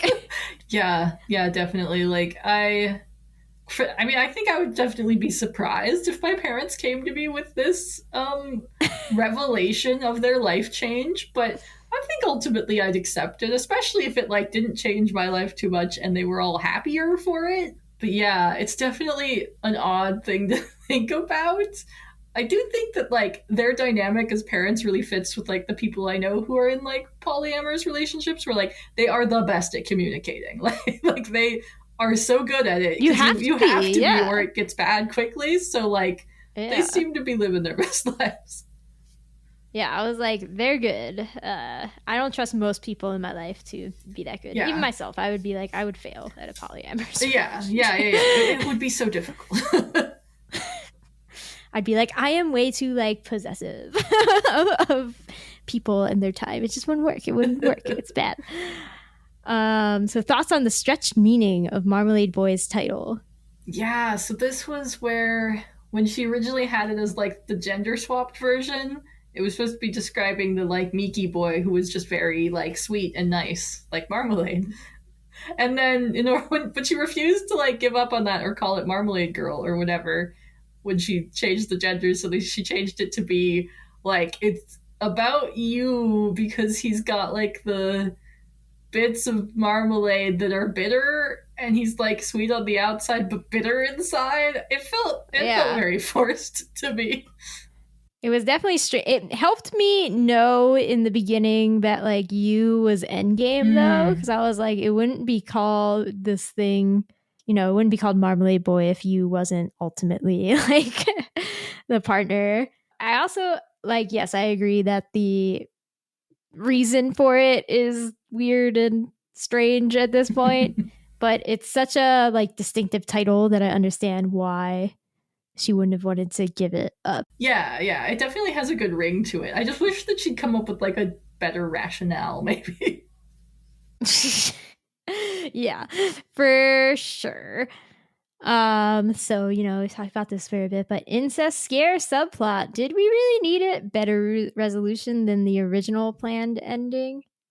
The original planned ending was that they were actually going to be half siblings. Yes? Yeah, which I'm glad that they didn't do that, because that feels like a much darker twist than the show or the series like felt like it was setting up for. Like that, it just doesn't feel like it fits with the tone of the series. I don't know. It felt like she said she had always been planning like that original ending, and then early on just decided to change it to them just being confused about it for a while. But it felt like a kind of like 11th hour decision, even despite knowing it wasn't. Like, it just kind of felt like they plopped it in, and I was like, oh, okay, all right. Okay, yeah. It was definitely very strange, and it's just like, again, I guess I just feel like we didn't need it, because I feel like there would have been enough moral quandary if we had just acknowledged that they're step siblings and have had them be like weird about that, like feel weird about it. Like could have had most of the same beats about it. Yeah, and like the way they got to that, I guess, scare is that Yu is constantly looking for his true father, because he found some letter when he was in middle school that was basically saying that his mother was pregnant when she got married to his dad, so thus, his dad can't be his real dad. And well, I get that that's like definitely a struggle you would go through. He just needed to communicate. He just needed to ask a question. And like, right. Even when he like, to get to the incest scare, he finds a picture of them all hanging out in college, and he's like, no, we can never ask them. And I'm like, just go up and be like, hey, what's with this picture? And they'll probably just tell you the truth, which is that they did know each other before. When they re-met in Hawaii, it was like, they wanted a fresh start. They didn't want to dwell on the past mistakes that they'd made or whatever, so they just didn't mention it, which I think they should have mentioned it, because it makes their crazy decision less weird. Yeah. But I don't know. So I could have done without the incest scare plotline, because I so didn't believe that it was going to be true that it just felt like so dramatic and such. I think it's the point of the series where I was the most like, oh, just talk to each other. Right. For sure. It's also like, what did you think about their decision to be like, okay, you know what? Even if we are half siblings, we're going to get married. Yeah, I kind of was down with that. I was like, you go, whatever. You've thought it out. You've made this decision. Like, go for it. Right. I did like, the rationale that the author had for it, where she was like, I wanted them to have the conviction that they were so in love with each other that regardless of the outcome, they were going to do that. Mm-hmm. And I was like, I get that, but definitely like, we just didn't have to go here. Like, we just didn't. Yeah. It's unnecessary. Could have got most of the same genre with just step siblings, man. Yeah. Or even, I guess it's like, we could have gotten the same genre with like, they were step siblings. They almost had, another like sibling together related to each other because she had a miscarriage, or like something like knowing that their parents dated in the past. Like, I think that's enough to be like, it's pretty weird that we like each other. Yeah. Or maybe if they both discovered the photo and made the connection, it was just him hiding it from Miki for like whatever, however long, half a year or something, was just such a frustrating part to read. Yeah. It's just like he breaks up with her suddenly, and then she's like, "But why?" And he's just like, I don't know." And she's like, "No, you doesn't love me anymore, okay?" And he's just like, "Ah," like no good answers here. Yeah. I'd also, this is not directly related to the question, but so this manga is marketed as being a romantic comedy, but I was like, I don't feel that. It's just a drama. Yeah, I think maybe the parent situation was supposed to be so ridiculous that it kind of had to be comedy, but it didn't seem all that ridiculous to me. Like it was, but it was more how they were handling it. I was kind of just like, yeah, I buy this. Go. Yeah, I feel like the first like chapter or so was maybe funny, but then after that, it's just like, oh boy, this is drama o'clock, you know? Yeah, definitely. And it's like there are moments of humor, but I'm like, that doesn't make it a comedy. That's Yeah, I guess that does kind of aim at though at an audience that wants something a little bit lighter, because we did talk about how it doesn't go as hard as like other things of this era were. right. Or at least some other things, not all of them. So they were just like, how do we market? Yeah. It's so hard. Okay. That's fair enough. So at Neolicious on Twitter was like, discuss the influence of the manga themes in the later years releases of shoujo manga. Yeah. So that's hard. Because I feel like, yeah, again, as we've mentioned, like this particular era of shoujo manga was like, we're going to really dark places all the time, constantly. And I don't feel like we get that so much with more recent shoujo manga releases, at least in what we get in the US, which again is a very small proportion of overall what is published in Japan. Yeah. For sure. And yeah, I just like, again, I think it's just this weird like transition manga, as we've been kind of discussing, like between different like high drama, mundane high school romances, like romantic comedies, you know? Like I think it's like it set the bar for a lot of different subgenres, in my opinion, I guess. Yeah, and like we're talking about, I tried to find, and you said you did research too, like I tried to find articles or something that had like experts about this talking about its influence on shoujo or like its position within like the history of shoujo, and I really just couldn't find much. So like I don't think it originated any of the tropes. Like obviously I think a lot of these things have been like in literature, you know, for eons or whatever. Like right. Like we like writing about like, ooh, illicit, you know, maybe their siblings, ooh, illicit age gap, ooh, illicit, you know, insert this here. But I do think that it maybe like helped make those kind of, maybe establish them more as the tropes that we kind of think of them now, at least in this kind of shoujo stuff. And maybe it like helped move shoujo a little out of that like darker era that kind of came out of like the 70s and the 80s and like the earlier 90s maybe. But that's speaking without a whole lot of expertise behind me, so I'm not quite sure if that's like fair to say. I also like to sometimes think about how shoujo manga in particular kind of maps onto like YA trends in America. Yeah. Because I think in a lot of ways they do track, again, at least of what gets brought over to America. Because I feel like, you know, yeah, like both YA and shoujo manga were not really big things until like that like 50s to 70s or 80s era. Then it's like the 90s are still kind of like established, like the 80s and 90s are still kind of establishing it. So I think that's what's happening here with Marmalade Boy as well. And then like now we're just so used to all of those things, right? Like we're like, yes, naturally all this literature for children, like for sure. But back then it was like, oh, you know, like The Outsiders and like Perks of Being a Wallflower in YA are like, ooh, like scandalous and weird, and like again go into those darker topics that like now YA is all like, maybe we just want to have gay romances, you know? Yeah. Oh, I actually did like for my grad school, I did like a paper on like the darkness in YA, because I graduated in like 2011, which was kind of prime when people were like, there's too much darkness for the children. And peak dystopia Yeah, time. yeah, yes. exactly. And like it was after classics like Speak or whatever, but still, you know, in that kind of like we called them like problem books where it's like all focused Right. on like the issues. Drugs. Yeah. Being Yeah. gay in a very serious way. Bullying. Yeah. Whereas I mean, there are still books that deal with that, but I like that we're seeing a lot more like happy, fluffy friendships and romances, and you know, like I think A Little Darkness is good, but I like that there's maybe more of a balance now. Yeah. So I'm like, I feel like shoujo manga and YA like kind of line up with each other in a lot of ways here. Yeah, I will say, putting this in context of other things of kind of its era, I'm reading Cardcaptor Sakura right now for CLAMPcast in Wonderland. Yes. And there are some weird parallels. Like, I was definitely gonna. This next thing is about the student-teacher relationship. Let's get into that one, and then we'll talk about it.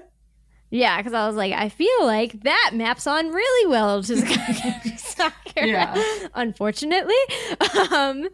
So at C Samaria L wrote, "What are your thoughts on the Meiko Namura pairing, which is a student-teacher relationship? I rarely root for losing love interest, but I distinctly remember preferring Satoshi for Meiko, especially after watching the anime, which made Namura more of a jerk." So related at Pumpkin Landing asked, bonus question, how tired of you are of child-teacher romances? So I am particularly interested in, since you're currently reading Cardcaptor Sakura, like from that aspect, how does it go?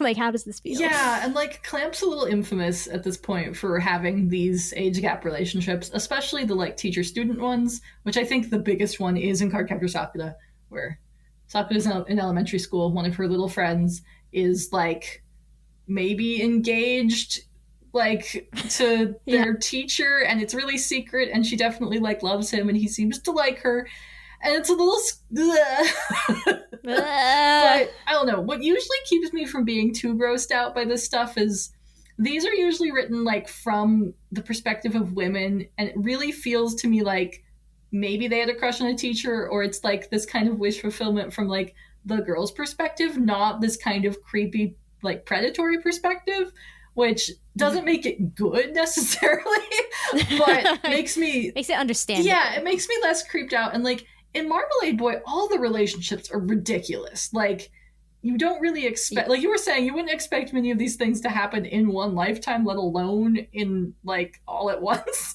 Right. So I don't know, it didn't bother me as much as I think it could have, because it felt like it was hitting the same level of like kind of just out of the realm of normality that all of the other relationships were hitting. Yeah, I agree, but I still was just like, but why? Again, I feel like I really got broken when he finally broke down and was like, all right, let's do it. I love you so much. I was like, no. Yeah, I liked it a lot better, like you were saying earlier, when it came to light, they got found out, he resigned, went off to a completely different career in a different town. I was like, okay, that's the responsible move there, dude. Like, you acknowledged that you didn't do a great thing here. And like she's upset and got like, I was upset that she got like reprimanded, because I was like, this doesn't seem like it's her fault, guys, but okay. But when he comes back later, I'm like, I really wish that she'd gone and he had another girlfriend who was an adult or something. Like, I really wanted it to have been like, we had this star-crossed lover thing, but actually it didn't work out, and you know, kind of more of a cautionary tale, I guess. I don't know, but that might have been too sad for her, so I'm not sure. Yeah. And it's like, again, I'm not like their age gap. If she had graduated, like if she graduates at 22, which she's not even going to college, which is a different problem. But, you know, she graduates at 22. He's like currently 23. So like it's a perfectly fine age gap in any other circumstance, in my opinion. Yeah. It's really just the like, she was in middle school, he became her teacher. Like, it's weird. Yeah. And I think maybe I might be more okay if like she had gone to college and then like they bumped into each other again, maybe, but it still feels a little grooming at that point. And like, oh no, I could have done without this subplot, but I don't hate it as much as I do in some other things. Yeah, well, so how does Marmalade Boy like map on to Cardcaptor Sakura since they are kind of contemporaneous? Yeah, it's interesting to me because I feel like Meiko is kind of like a combo of like Sakura's friend Rika, who has the like thing with her teacher, and then Tomoyo, who's like her best friend, who's kind of like very supportive and stuff. I feel like Meiko as a character type kind of felt like a combo of those two, mainly just because she's got the best friend thing, but she's also like Rika is also like more mature than her fellow students and like seems to have this air of knowing more and like I don't know, as if that makes it okay, which it doesn't. Mm-hmm. So very similar, honestly. Like, you know, it's kind of sort of kept a secret in Cardcaptor Sakura. I don't think anything really like comes of it as far as I don't think they ever get found out. But they're also not. They don't seem to be actively in any sort of physical relationship. It very much feels to me like they were betrothed, possibly by their parents or something, and they do seem to get along, which is good.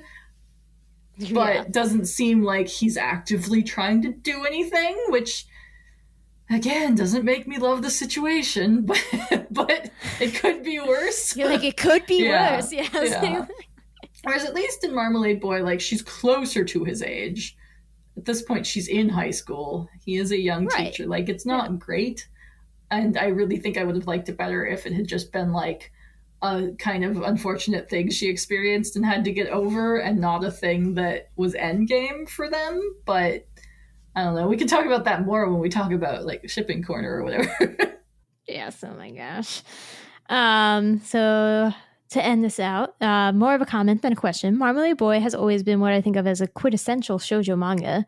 It was one of the earliest shoujo romantic comedy manga to come out in the US, and one of my earliest shoujo series following Kodocha, which I'm like, oh yeah, Kodocha was the thing. Yeah, right. I haven't read much of that either. Yeah, I agree. I really think that even though it was so clearly bigger in Japan, I think it was a necessary stepping stone in the US to get us to the place that we are in now. Even if now nobody is writing the good essays about it like we want. Yeah, I even tried to find like good books that were just on like the history of shoujo or specifically like its move to the West or anything really, and I was having trouble finding good resources. So I think we need more like academic and etc. conversation around shoujo, which is not news, but we still need more of it. Not news. I will say I haven't read or watched much Kodocha anyway, but I remember being confused because I swear the main character in that looks like a chibi version of Yuu, and I remember being like, wait, what's happening? You're like, these are the same. Yeah. Oh, and quickly to the last one, I am very tired of child teacher romances. I don't need more of them. You're like, I don't need more of this. Yeah. For sure. I think particular like age gap romances are also tiring, but there's something particular about teacher student where it's always like, you know, there's that extra layer where it's always going to be grooming and like, yeah, we don't need that that. extra power dynamic is just ugh. Like I have trouble like getting okay with that. And I'm sure that there are instances where it's done in a really interesting way, and like I'm sure there are real life instances where it does actually work out. But yeah, I'm kind of over it. I don't know that there's any more to explore really there, and yeah. I love that. Even talking about Cardcaptor Sakura, like didn't they write out the student and the teacher who were in the romance? They're like, they're gone now to a different school. We just don't talk about that anymore. I think in the anime, Clear card. I think so. I think in the anime they mention it much less. Like I think maybe she just likes her teacher, and then I think in Clear Card, she's like moved to a different school, and they're just like, we're not gonna talk about this now. It's fine. It's fine. Nobody acknowledged that, and I'm like, I see what you did there, Clam. All right. So to quickly wrap up all those romances that we discussed here, shipping corner time. So how do you feel about the swapping of the parents? Like, is Chiyaku and Jin and Yoji and Rumi, they seem good? Yeah, I mean, I kind of had trouble keeping everybody like separate in my brain. We don't get that much character development. Like, they're just a foursome. Yeah, exactly. Which I would have been even more fine with, honestly. I was like, lean into it, guys. It's fine. But when we see like the flashbacks to them in college or whatever, it did seem like they had like stronger relationships with the couples that they, end up with in Marmalade Boy than they did with like the ones they married and had kids with. So, because there was this whole thing where like they were the same pairing in college that they are through, all of Marmalade Boy. And then there was sort of an argument that kind of led like one to leave the other, and then the other set like was comforting the other side, and like it was a little muddied, frankly. Yeah. Like they were always just friends in the relationship where they had children, kind of. Yeah. And I like that they're still like happy to be around each other. I like that they were able to kind of get over their more like dramatic younger past or whatever and actually like just be this big happy family. And they do have kind of distinct personalities here and there, but I would be happy to read a series that was just about the four of them. Right? I'm like, where's that series? Give that to me. All right, give me the gender swap Marmalade Boy. Give me just the manga, the like josei about the parents. Yeah, I have a list. Let's get on this. So we have Kei and Suzu. Honestly, when Kei was introduced, I was like, this is just you with different hair, though. I was confused. Yeah, like I said, I like his storyline with the piano and stuff, but I don't love him as a character overall. Him and Suzu, like, sure, I don't care, really. He is pretty and she likes pretty, so I hope that they're happy. I hope that they're happy. They're not going to stay together. They're like, she's like 12. Yeah. You did say before that you didn't think Arumi and Ginta will survive the long haul here.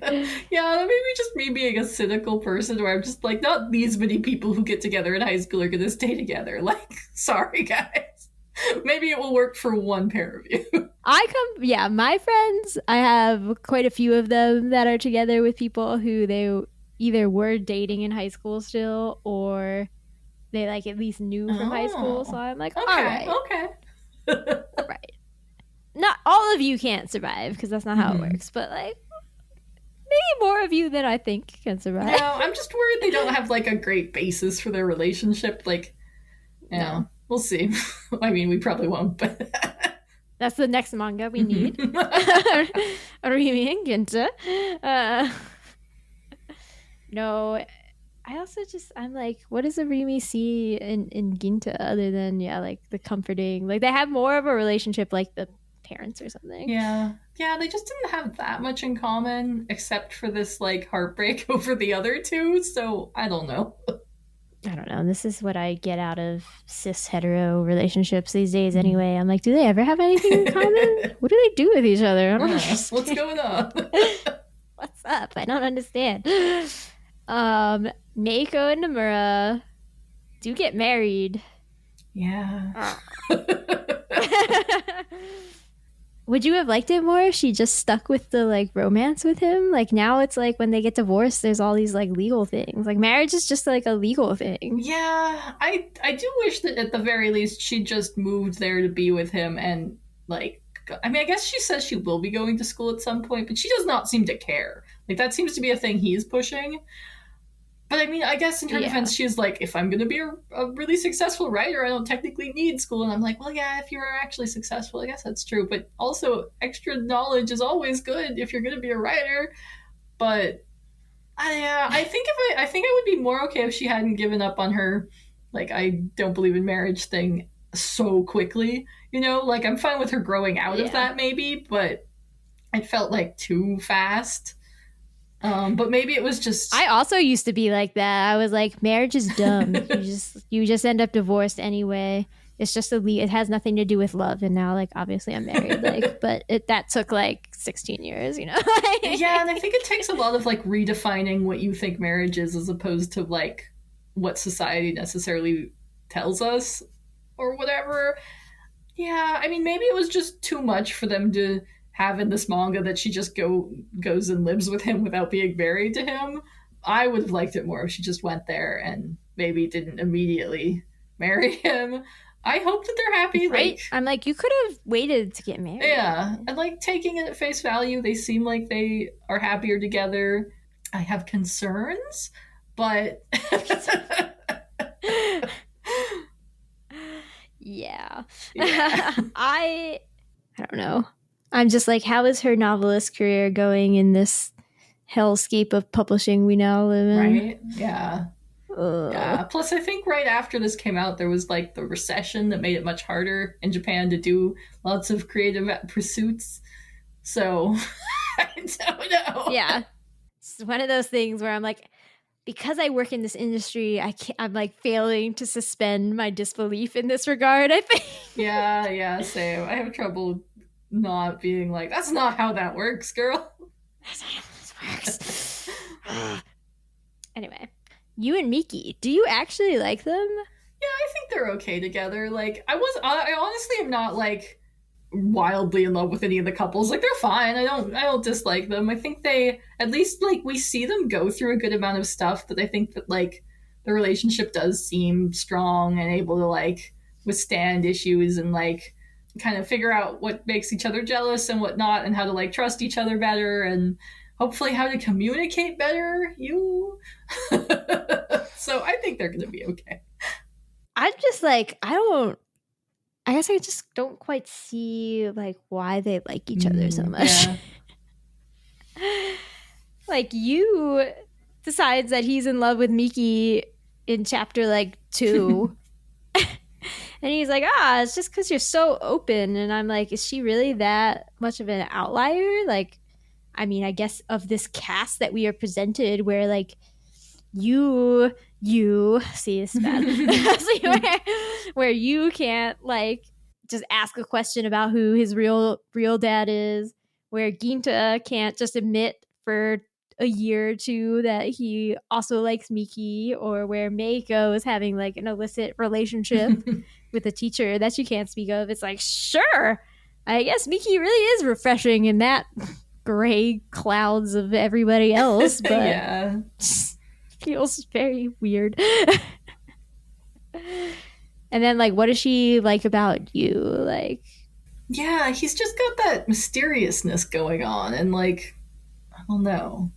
but there's no substance to the mystery. And his problems are all created by him. Like, Right?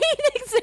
and like you were saying, looking back in the 90s, like they didn't have it that bad, and like it's totally legitimate for him to have feelings about like maybe his dad's not his, biological dad or whatever, but like he's living a pretty good life in a really big house with like I don't know what jobs they have, but they seem to be doing well. Yeah, they just go on honeymoons to Hawaii and all this stuff all the time. And if he just asked them, hey, I found this letter and I have concerns, like they would have addressed it and it wouldn't have been an issue. And I mean, maybe that speaks to them not having created an environment where he felt like safe enough to talk to them about that without it causing problems. Not safe in the like he'd be in danger, but just psychological safety or whatever. Yeah. And I mean, but it just, like I sympathize and I get it, and he's young, so, you do stupid things when you're young, but it just felt like all of his problems were of his own creating. Because they were absolutely were. I do wish that Meiko and Miwa had been a real couple. Yeah. Even if they broke up, I really wish they had gotten like a chance.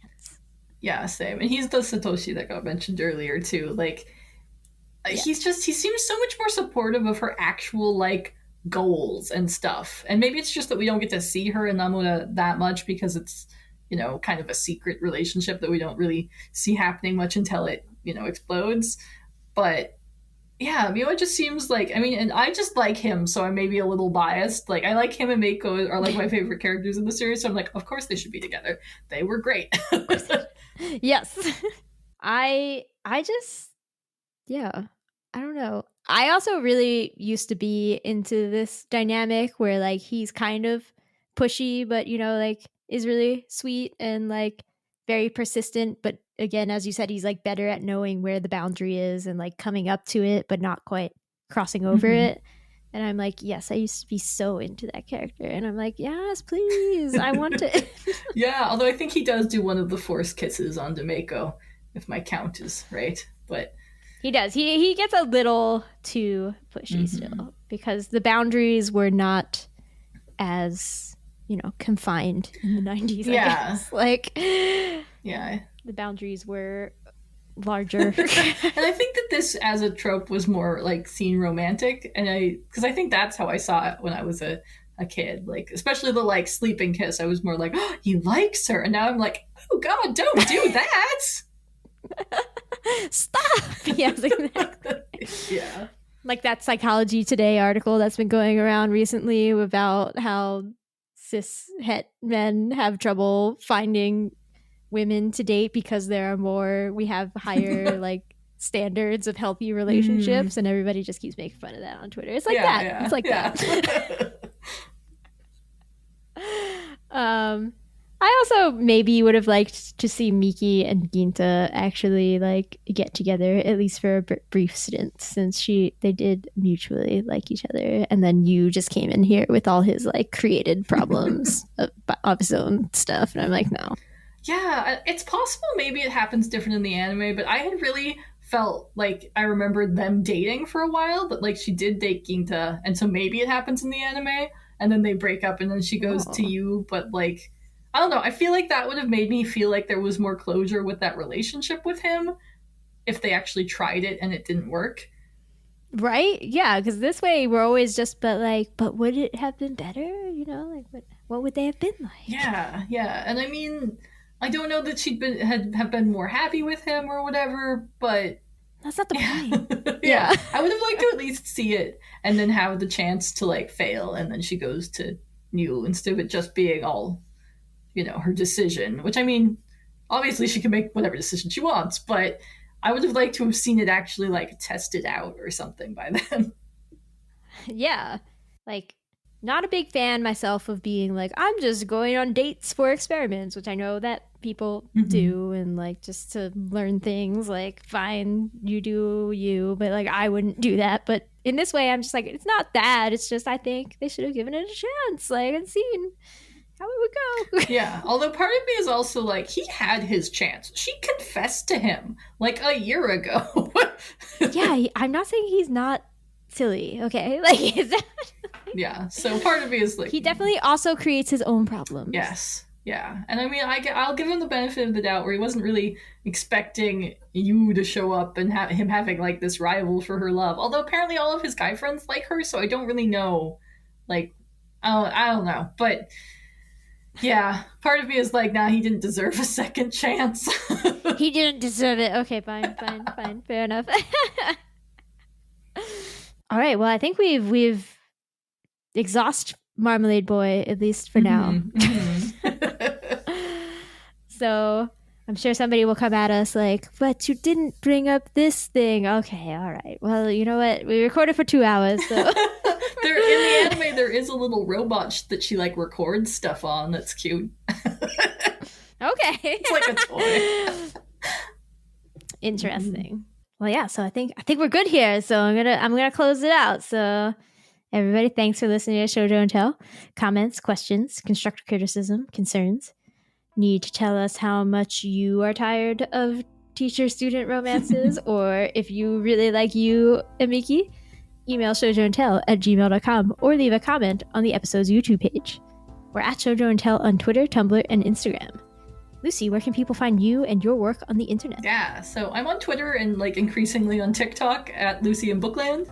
And you can, of course, listen to my podcast, CLAMPcast in Wonderland, where my co-host Robin and I are kind of doing a retrospective reread of all of Clamp's published series. We do pretty in-depth summaries, like kind of volume by volume, for anyone who can't get their hands on them, especially those series that are, out of print at this point. And then we kind of try to do a good amount of research to kind of give the context of what was happening, like both for Clamp and in like society and stuff. And then we have like a discussion at the end. So it's fun. Yes, I think you don't have to agree with this. But I think of like the Clamp episodes that I do with Asher as like Clamp 101.